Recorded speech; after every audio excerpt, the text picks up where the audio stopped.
तो हाँ जी, क्या हाल है। तो फाइनली आज हम ले आए यूनिट 2 का वन शॉट लेक्चर जो AKTU बेस्ड होगा। कंप्लीट आपके AKTU में जो सिलेबस जो क्वेश्चंस आएंगे वो यूनिट 2 से सारे इसमें कवर हो चुके होंगे। तो घबराइए मत, सारी चीज़ें यहीं कंप्लीट की जाएंगी। तो स्टार्ट करते हैं अपना one shot lecture of unit 2। तो सबसे पहले समझते हैं यूनिट 2 का सिलेबस।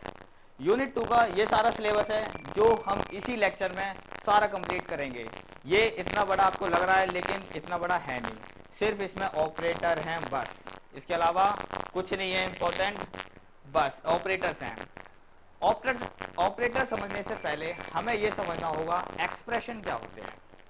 सिंपल आपको इजी लैंग्वेज में समझाता हूँ एक्सप्रेशन होते क्या है। सपोज करो कोई लाइन है, जैसे कि ये लाइन है, यहाँ पे कुछ वेरिएबल्स हैं, कुछ कांस्टेंट हैं और कुछ ऑपरेटर है। ऑपरेटर जैसे कि प्लस माइनस मल्टीप्लाई, ये सारे ऑपरेटर हमने पढ़े हैं मैथ्स में। तो इस लाइन को ही हम एक्सप्रेशन बोल देते हैं, बस कुछ नहीं है। तो क्या है, expression is a combination of variables, constant and operators that the computer can execute. बस सिंपल यही है, मतलब कि ये कॉम्बिनेशन है वेरिएबल्स का, कांस्टेंट का और ऑपरेटर का जो सिंपल कंप्यूटर एग्जीक्यूट करता है। समझ आ गया एक्सप्रेशन क्या होते हैं। ठीक है, जैसे यहाँ पे एग्जांपल दे रखा है, ए क्या है, वेरिएबल है, 5 क्या है, एक कांस्टेंट है, प्लस माइनस ये क्या है, ऑपरेटर है। तो इनका कॉम्बिनेशन इसे क्या बोलते हैं, हम एक्सप्रेशन बोल देते हैं, बस और कुछ नहीं है एक्सप्रेशन में। अब समझते हैं हम ऑपरेटर क्या होते हैं। सारी कहानी यूनिट 2 की यहीं से स्टार्ट होती है। ठीक है, बिल्कुल अब तसल्ली से बैठ जाइए, बिल्कुल कॉपी पेन लेके नोट्स बनाना है सभी बच्चों को।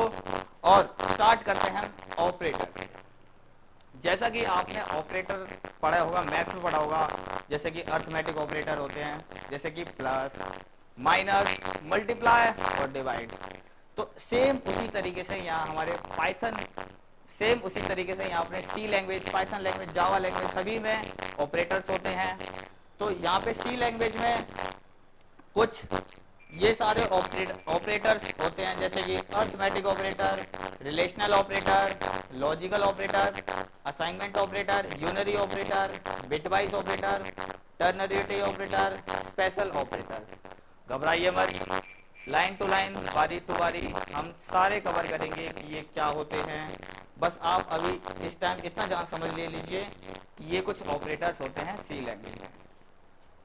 ऑपरेटर होते क्या हैं एग्जैक्टली, चलो सारी पीछे का हम भूल जाते हैं मैथ्स में क्या होता है, लेकिन अब समझते हैं ऑपरेटर होता क्या है। Operator is a symbol that tells the computer to perform a specific operation like addition, subtraction, multiplication, comparison on the values. जैसे कि कोई यहाँ पे वैल्यू है 5 और 3, अगर मुझे इन दोनों वैल्यू के बीच में कुछ ऑपरेशन करना है, जैसे प्लस का ऑपरेशन करना है, तो कितना हो जाएगा, 8 हो जाएगा। मतलब कि इन दोनों का एडिशन हुआ, ये दो नंबर का एडिशन हुआ। तो यही है ऑपरेटर। ये क्या है, दिस इज अ ऑपरेटर। और ये दो जो वैल्यू हैं इन्हें बोलते हैं हम ऑपरेंड। क्या बोलते हैं, ऑपरेंड। ये 5 और 3 क्या हो गए, ऑपरेंड हो गए। और जो बीच में ये आ रहा है जो ऑपरेशन कर रहा है वो क्या हो गया, ऑपरेटर। बस और कुछ नहीं है ऑपरेटर। तो अब समझते हैं अर्थमेटिक ऑपरेटर क्या होते हैं। जैसा कि नाम से पता चल रहा है, अर्थमेटिक मतलब जो मैथमेटिक कैलकुलेशन करते हैं, सिंपल, जैसे प्लस माइनस मल्टीप्लाई। और तुमने ये अभी तक मॉड्यूलस वाला मैथ्स में नहीं पढ़ा होगा, लेकिन यहाँ पे होता है, उसको भी समझेंगे कि ये करता क्या है ये। जैसे कि प्लस 2 नंबर 2 प्लस करता है, जैसे 5 प्लस 3 अभी एग्जांपल लिया था 8, ये क्या कर रहा है, एडिशन कर रहा है। माइनस भी तरह आप समझते होंगे, 5 माइनस 3 2, ये क्या करेगा, सब्सट्रैक्ट करेगा। स्टार वाला मतलब कि 5 इंटू में 3, ये क्या करेगा, मल्टीप्लाई करेगा। तो 5 3 जा 15, बहुत बढ़िया। 5 डिवाइड बाय 3, ये क्या करेगा, ये डिवाइड का साइन है, ये क्या है, डिवाइड का साइन है। अब 5 मॉडुलस 3, इसे बोलते हैं मॉडुलस ऑपरेटर। कौन सा ऑपरेटर है, मॉडुलस। ये क्या करता है, ये रिमाइंडर निकालता है। ये ऑपरेटर क्या करता है, रिमाइंडर निकालता है। जैसे कि 5 डिवाइड बाय 3 करेंगे तो क्या आएगा, जैसे सॉरी यहाँ 3 आएगा, 5 डिवाइड बाय 3, 5 बन जाए 5, जो रिमाइंडर आएगा, जो रिमाइंडर आता है, जैसे सपोज करो यहाँ पे 10 लेते हैं और यहाँ पे लेते हैं हम 35 लेते हैं, तो 10 3 जा 30 और बचे कितना 5, ये क्या है, रिमाइंडर। ये क्या है, रिमाइंडर। तो अगर मैं बात करूं 10 मॉडुलस 3, क्या आंसर आएगा, 5। क्लियर है, क्लियर है, कोई दिक्कत नहीं है। बस ये क्या करता है, रिमाइंडर निकालता है, हमें बस सिंपल इतना पता होना चाहिए, बात खत्म। नेक्स्ट ऑपरेटर होता है रिलेशनल ऑपरेटर। कौन सा ऑपरेटर होता है, रिलेशनल ऑपरेटर। रिलेशनल, जो नाम से पता चल रहा है, मतलब कि रिलेशन, दो वैल्यू के बीच में रिलेशन देता है। जैसे इसे हम कंपैरिजन ऑपरेटर भी बोलते हैं। जैसे कोई दो वैल्यू दे रखी है, क्या दोनों बराबर हैं, क्या दोनों बराबर हैं, तो हम कौन सा ऑपरेटर लगाएंगे यहाँ पे, रिलेशनल ऑपरेटर। रिलेशनल ऑपरेटर में कौन सा, डबल इक्वल टू वाला। सेम उसी तरीके से नॉट इक्वल टू होता है, greater than, less than, greater than equal to, less than equal to. Simple है, कोई दिक्कत नहीं है। अब इसका जैसे मान लो, सपोज करो इसका एग्जांपल ले लेते हैं, 5 इक्वल्स टू 5, जी सही बात है, तो आंसर क्या आ जाएगा, ट्रू। कोई दिक्कत। अब जैसे मान लो 5 ग्रेटर देन 3, 5 ग्रेटर देन 3 है, हाँ, तो मतलब ये कौन से ऑपरेटर यूज हो रहे हैं, ये ऑपरेटर यूज हो रहे हैं रिलेशनल ऑपरेटर। कौन से यूज हो रहे हैं, रिलेशनल ऑपरेटर। ठीक है, समझो ध्यान से, बहुत इजी है, कोई दिक्कत नहीं है। सारे इस यूनिट 2 में ऑपरेटर की कहानी है। तो ऑपरेटर, अरिथमेटिक ऑपरेटर हमने समझा था, रिलेशनल ऑपरेटर जो दो वैल्यू के बीच में कंपैरिजन करते हैं, सिंपल, जैसे कि double equal to, greater than, less than, greater than equal to, बस लेस देन इक्वल टू। अब समझते हैं लॉजिकल ऑपरेटर। कौन सा, लॉजिकल ऑपरेटर। लॉजिकल ऑपरेटर 3 होते हैं, एंड और नॉट, एंड और नॉट। एंड जब दोनों ही वैल्यू ट्रू होनी चाहिए इसमें। एंड में क्या होता है, नॉर्मल हमने पढ़ा होगा, एंड में क्या होता है, दोनों वैल्यू ट्रू होती हैं तभी ट्रू आता है। इसकी एक टेबल होती है एंड की, यहां बना देता हूं, जैसे 0 0 0 1 1 0 1 1, दोनों ही वैल्यू 0 है तो 0, एक 0 एक 1 है तो 0, एक 1 एक 0 है तो 0, 1 1 1। दोनों ही वैल्यू जब ट्रू होती हैं तभी वैल्यू हमारी ओवरऑल ट्रू होती है, कंडीशन ट्रू होगी एंड में। मतलब एंड में जैसे मान लो, सपोज करो एक कंडीशन ये है, एक कंडीशन ये वाली है, हमने यहाँ पे लॉजिकल ऑपरेटर लगा रखा है डबल एंड, मतलब कि ये वाली कंडीशन भी ट्रू होनी चाहिए और ये वाली कंडीशन भी ट्रू होनी चाहिए, तभी आगे का कोड चलेगा, रन करेगा। मतलब कि दोनों कंडीशन चेक ट्रू होनी चाहिए इसमें। अगर एक भी फेल होती है तो वहां पे ओवरऑल कंडीशन फॉल्स हो जाती है। ठीक है, सेम उसी तरीके से और में क्या होता है, और में अगर एक भी कंडीशन ट्रू है तो ओवरऑल कंडीशन ट्रू मानी जाएगी। जैसे कि और में क्या होगा, जैसे इसकी टेबल होती है 0 0 0 1 1 0 1 1, 0 0 में क्या होगा, 0 होगा, 1 0 0 1 0 1 में एक ट्रू हो रहा है, एक फॉल्स हो रहा है, एक भी ट्रू है तो 1 आएगा, एक भी ट्रू है 1 आएगा, 1 1 1। तो ये हो जाएगी और की टेबल।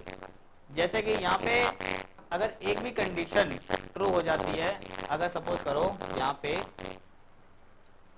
A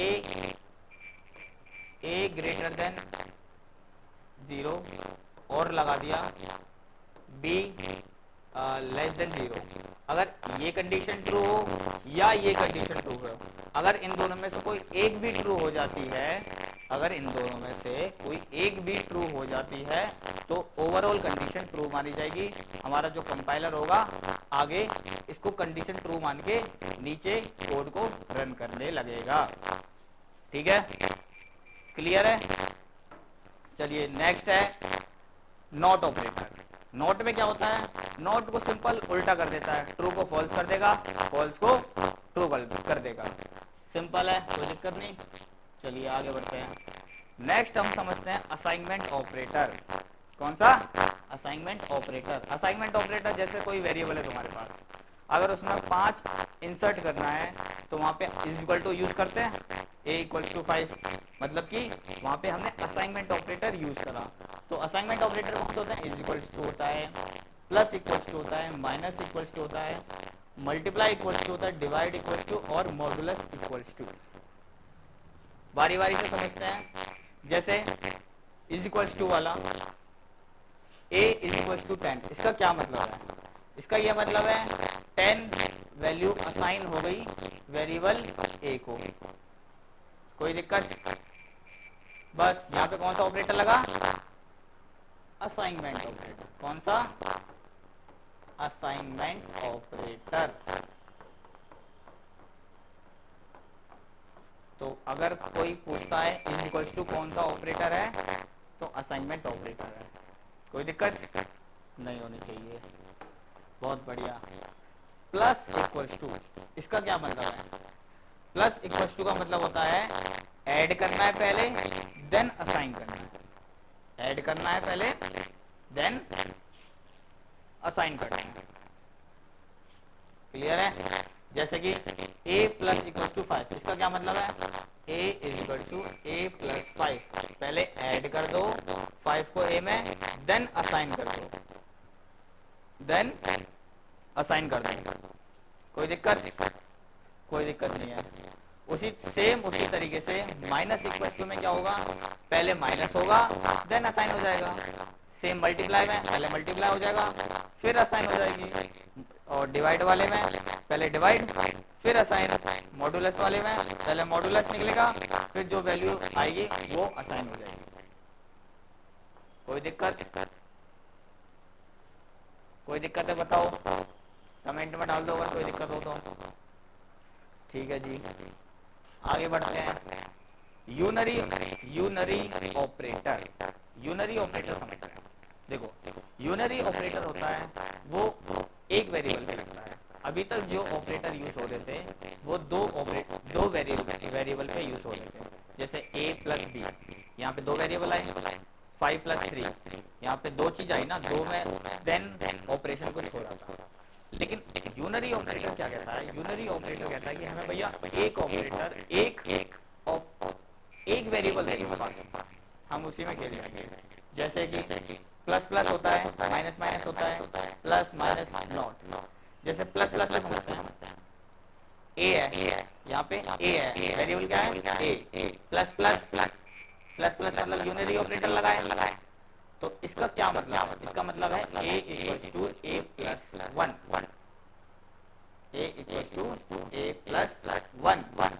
तो यहाँ पे कौन सा ऑपरेटर लगाया है? Unary operator. a minus minus मतलब कि a equal to a minus 1। बस सिंपल है, यूनरी ऑपरेटर है। प्लस ए पॉजिटिव वैल्यू बना देता है, माइनस ए नेगेटिव वैल्यू बना देता है, नॉट का उल्टा कर देता है। ठीक है जी, बहुत इजी है। यही सारे टाइप्स क्वेश्चन पूछते हैं कि ऑपरेटर क्या होते हैं और टाइप्स ऑफ ऑपरेटर। यही क्वेश्चन आता है 7 नंबर का। ठीक है, यूनिट 2 बस ऑपरेटर भैया, कोई दिक्कत नहीं है। बिट वाइज ऑपरेटर समझते हैं, ये काफी इंटरव्यू में पूछ लेते हैं। तो बिट वाइज ऑपरेटर काफी इंपॉर्टेंट है। जब कंपनीज आएंगी तो वहाँ पे राउंड 1 राउंड 2 होंगे, तो वहाँ पे भी क्वेश्चन बिट वाइज के ऊपर आ जाते हैं। तो इस चीज को ध्यान से समझेंगे। बिट वाइज ऑपरेटर में ऑपरेटर एंड और एक्सोर नॉट लेफ्ट राइट। तो सबसे पहले एंड को समझते हैं। देखो, 5 एंड 3। इसका एग्जांपल से समझा देता हूं तो एग्जांपल से ज्यादा अच्छे से क्लियर होगा। 5 and 3 bit wise operator. Bit wise operator क्या करता है, work on binary digit, binary digit में काम करता है। तो ये 5 बाइनरी डिजिट है नहीं। तो सबसे पहले इसको बाइनरी डिजिट में कन्वर्ट होना पड़ेगा। तो 5 पहले बाइनरी डिजिट में कन्वर्ट होगा। 5 बाइनरी डिजिट क्या होगा, ये हो जाएगा 0 1 0 1। ठीक है ये हो जाएगा क्या हो जाएगा 0 0 1 0 ये वाला 3 भी बाइनरी डिजिट में होगा 0 0 0 1 1। अरे 0 0 1 0 1 1।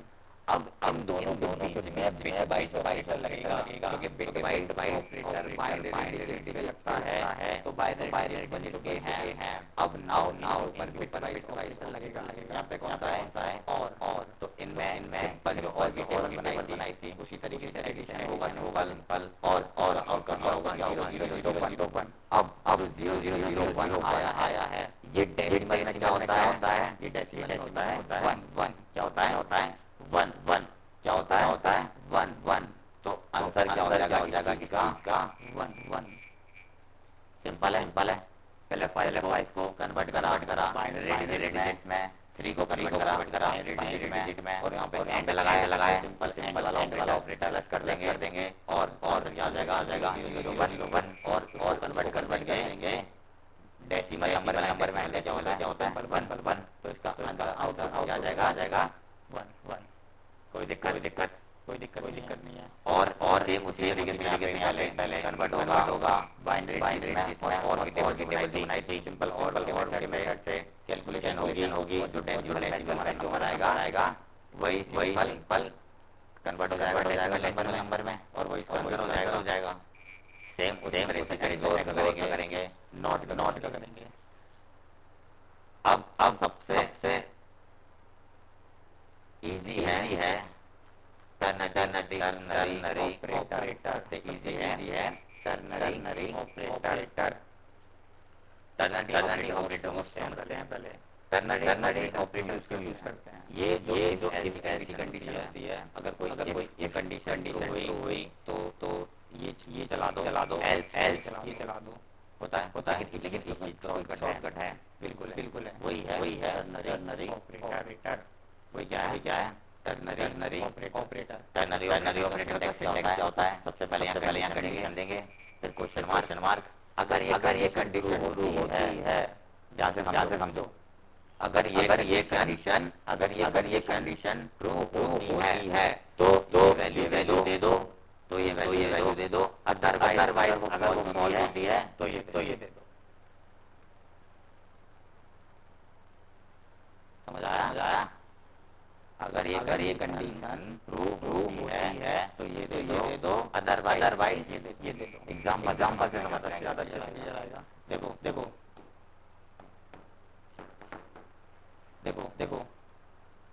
एग्जांपल से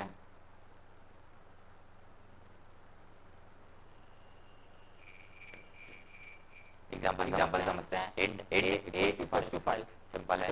वेरिएबल बनाया a नाम का जिसमें 5 वैल्यू असाइन हो गई। b नाम का वेरिएबल बनाया जिसमें 10 असाइन हो गई। कोई दिक्कत नहीं है। int max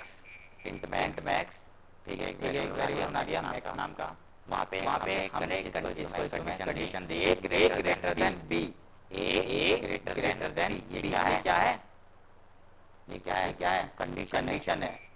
क्वेश्चन मार्क ए और कोलन बी मतलब अगर ये कंडीशन हुई तो ए दे दो अदरवाइज डी दे दो। और प्रिंटफ करो मैच जैसे कि 5 है 5 वैल्यू यहाँ हुई 5 की वैल्यू में आई बी की वैल्यू 10 भाई। क्या 5 बड़ा है 10 से? जी नहीं कंडीशन फॉल्स हो गई मतलब कि बी वाली वैल्यू आ जाएगी। अब बी की वैल्यू क्या है 10 तो अब 10 किसमें हो जाएगा मैक्स के अंदर। और यहाँ पे मैक्स करने के लिए बोला है तो मैक्स हो जाएगा क्या वैल्यू है 10 तो सिंपल आउट हो जाएगा 10। कोई दिक्कत नहीं, बस ये थे हमारे टर्नरी ऑपरेटर। अब कुछ स्पेशल ऑपरेटर होते हैं, कुछ स्पेशल ऑपरेटर होते हैं जैसे कि एंड, स्टार और साइज ऑफ। ये नॉर्मल पता होने चाहिए। एंड किसी का एड्रेस देता है, अगर एंड ए लगा दूं, ए क्या है यहाँ पे, वेरिएबल है। ए क्या है, वेरिएबल है। अगर एंड ए लगा दूं तो मतलब जो ए वेरिएबल है उसका क्या एड्रेस है वो दे देगा। कोई दिक्कत नहीं। पर स्टार वैल्यू एट एड्रेस, इस एड्रेस पे कौन सी वैल्यू है वो दे देगा स्टार। और साइज ऑफ सिंपल एक साइज दे देता है, जैसे इंट है, इंट का साइज कितना है वो बता देगा। तो साइज ऑफ अगर मैं इंट लिखूं तो इंट का साइज मुझे रिटर्न कर देगा। कोई दिक्कत है, कोई दिक्कत नहीं। अब समझते हैं हम टाइप कन्वर्जन क्या होता है। अभी तक हमने क्या समझा, अभी तक सिंपल हमने एक्सप्रेशन समझा कि एक्सप्रेशन क्या होते हैं। फिर हम जंप कर गए ऑपरेटर के ऊपर कि ऑपरेटर क्या होते हैं और ऑपरेटर के कितने टाइप्स होते हैं। सारे टाइप्स को एक्सप्लेन करा, ये टाइप होते हैं। और क्वेश्चन फंसेगा उसी में से फंसेगा, 100% फंसेगा कि ऑपरेटर क्या होते हैं और टाइप्स ऑफ ऑपरेटर बताओ। ठीक है। एक क्वेश्चन इसमें से भी आ जाता है, 2 नंबर का आ जाता है कि टाइप कन्वर्जन क्या होते हैं। देखो टाइप कन्वर्जन सिंपल लैंग्वेज में आपको बताऊं, जैसे सपोज करो आपने एक वेरिएबल बनाया इंट टाइप का। कौन से टाइप का बनाया, इंट टाइप का। आप कह रहे हो कि इस वेरिएबल के अंदर इंटीजर वैल्यू ओनली असाइन होगी, ठीक है जी। लेकिन बाद में आपको जो इंट टाइप का बनाया है उसको चेंज करने पड़ेगा फ्लोट में। क्यों करने पड़ेगा वो हमें नहीं पता क्यों करने पड़ेगा, लेकिन चेंज करना पड़ा। तो इंट से फ्लोट में जो कन्वर्ट हुआ उसी को बोल देते हैं हम टाइप कन्वर्जन। टाइप कन्वर्जन क्या बोल देते हैं, टाइप कन्वर्जन। जो वेरिएबल का डेटा टाइप चेंज हुआ एक डेटा टाइप से दूसरे डेटा टाइप में, उसी चीज को बोल देते हैं हम टाइप कन्वर्जन। तो type conversion means changing the data type of variable, changing the data type of variable from one data type to another data type। कोई दिक्कत थी, बिल्कुल इजी था। तो कि टाइप कन्वर्जन क्या होता है कि कोई वेरिएबल है उसका जो डेटा टाइप है उसका डेटा टाइप एक डेटा टाइप से दूसरे डेटा टाइप पे कन्वर्ट हो गया, चेंज हो गया, उसी को बोलते हैं हम टाइप कन्वर्जन। जैसे example, converting an int to float और कैर टू इंट, मतलब इंट से फ्लोट में हो गया, कैर से इंट में हो गया, इंट से कैर में हो गया, मतलब जो डेटा टाइप एक दूसरे का चेंज करते हैं एक पर्टिकुलर वेरिएबल का, ठीक है जी। अब भाई ये कितने टाइप के होते हैं, टाइप कन्वर्जन 2 टाइप के होते हैं। एक होता है इम्प्लिसिट, एक होता है एक्सप्लिसिट। अब इम्प्लिसिट नाम से पता चल रहा है, इम्प्लिसिट मतलब कि इंटरनली, जो कंपाइलर ही इंटरनली चेंज कर ले, कंपाइलर ही इंटरनली चेंज कर ले, उसी टाइप कन्वर्जन को हम इम्प्लिसिट टाइप कन्वर्जन कहते हैं।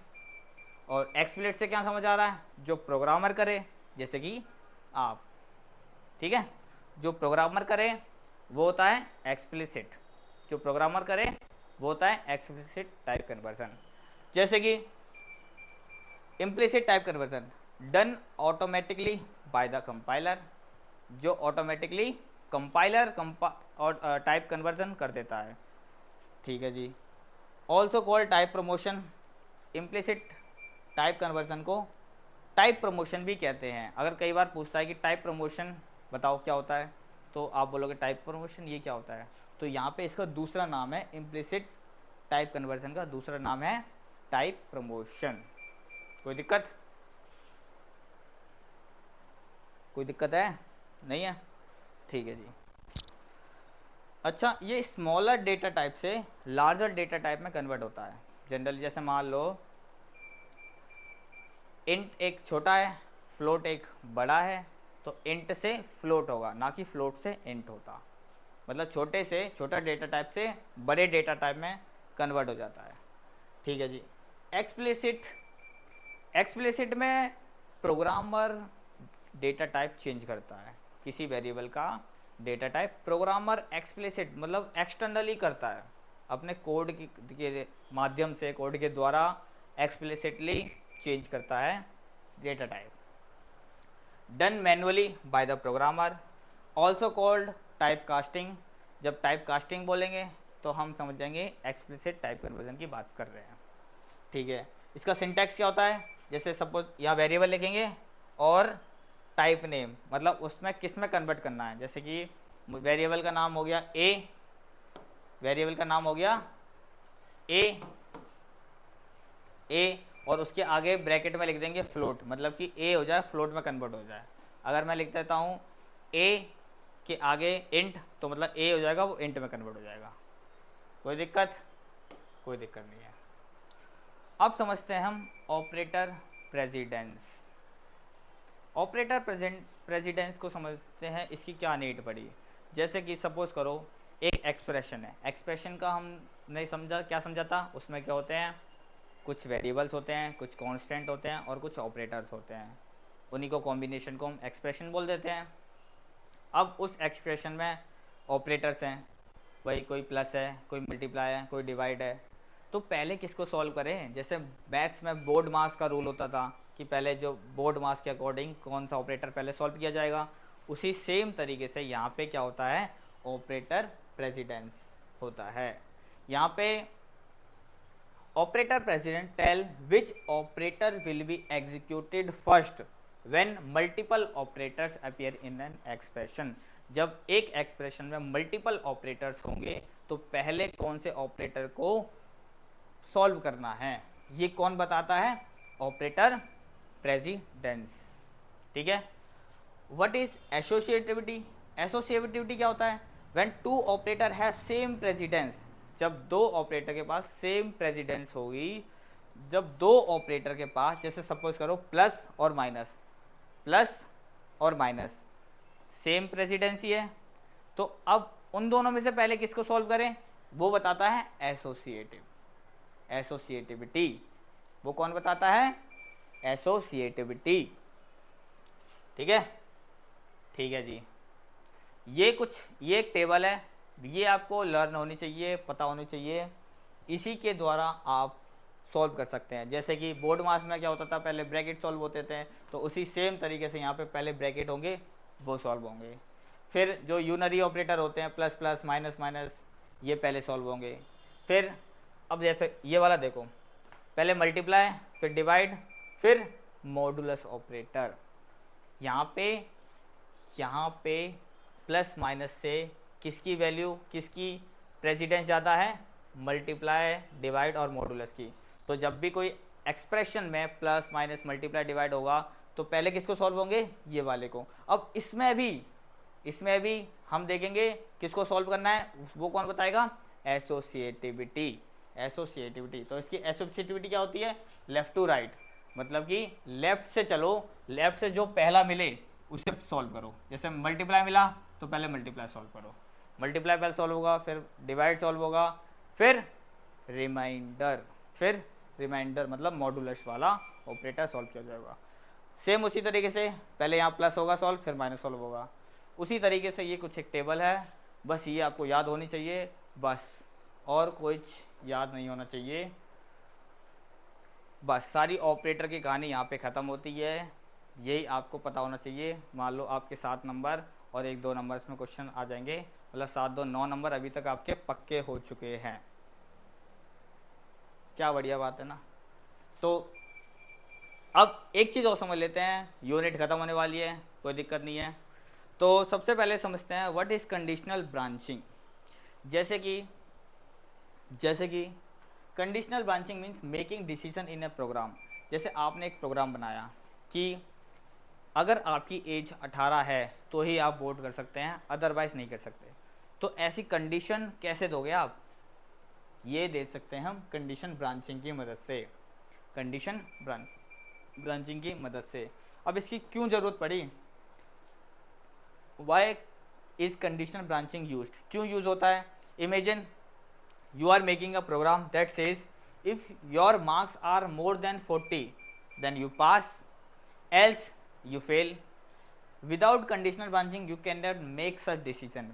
condition branching के बिना आप क्या ऐसे डिसीजन ले सकते हो, नहीं।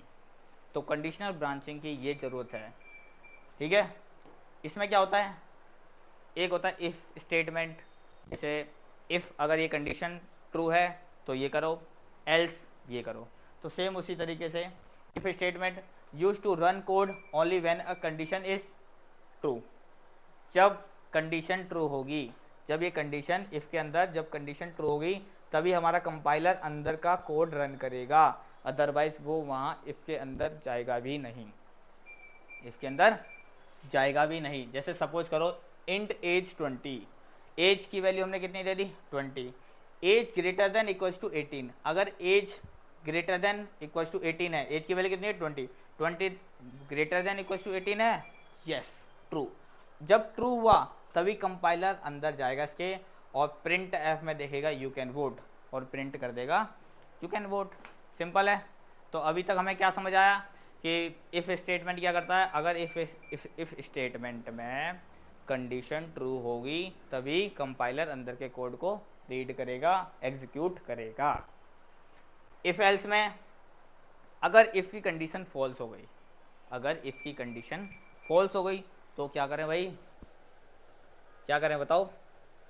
तो कुछ तो ऑल्टरनेटिव होना चाहिए ना कि अगर if condition false then else का यूज़ करें, देन एल्स का यूज़ करें। If condition false else, else में हम जो भी कोड लिखेंगे वो इसको एग्जीक्यूट कर दो।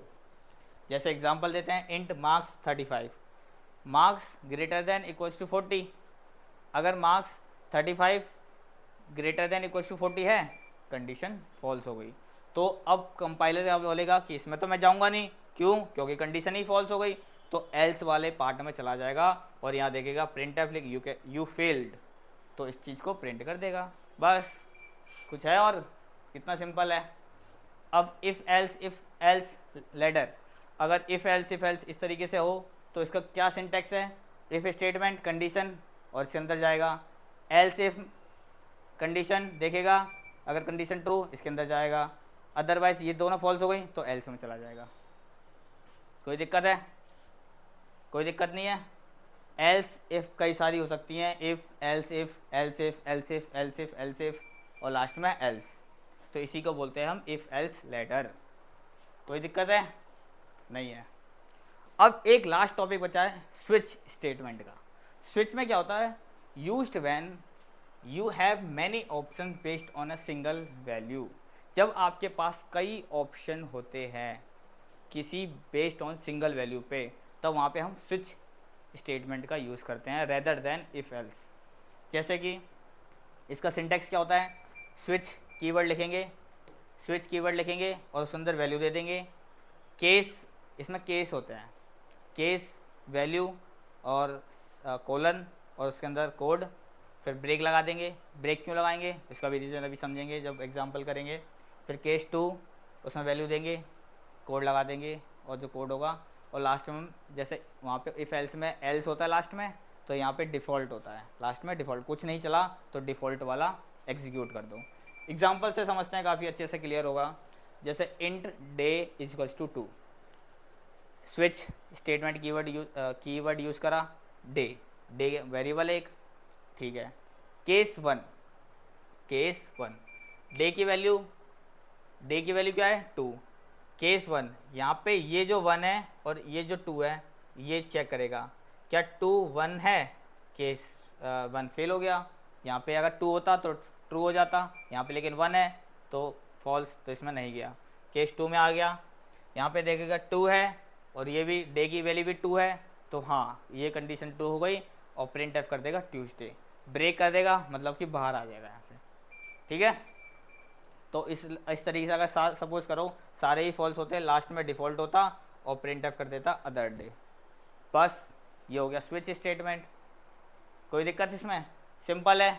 केसेस होते हैं, स्विच यहाँ वेरिएबल लिख देंगे, केस ये वैल्यू है, जो ये वेरिएबल में जो वैल्यू दी गई है वो वैल्यू है, अगर ये दोनों वैल्यू सेम हो गई तो मतलब कि ये मीट आउट हो गई वैल्यू और ये चीज़ एग्जीक्यूट होगा। ब्रेक क्यों यूज़ हुआ है, अगर यहाँ पे मैं ब्रेक नहीं लगाता तो ये सारी रन करता,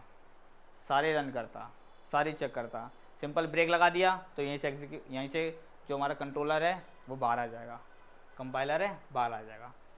तो थैंक यू वेरी मच, ये हो गया हमारा वन शॉट लेक्चर। तो आई होप सबको समझ आया होगा। तो अच्छे से पढ़ते रहिए। अगर कुछ भी डाउट है आपको तो कमेंट सेक्शन में पूछ लेना, और सारे क्वेश्चन 100% गारंटी के साथ कह रहा हूँ इसी में से आएंगे AKT एग्ज़ाम में। स्पेशली ऑपरेटर्स के बारे में पूछेगा, और इफ़ एल्स लैडर में इस तरीके से क्वेश्चन पूछ लेता है। कोई ज़्यादा हार्ड पेपर नहीं आता। यूनिट 2 कंप्लीट हो गई, इसी में से क्वेश्चन आ जाएंगे। ठीक है, तो मिलते हैं यूनिट 3 वन शॉट लेक्चर में। ठीक है।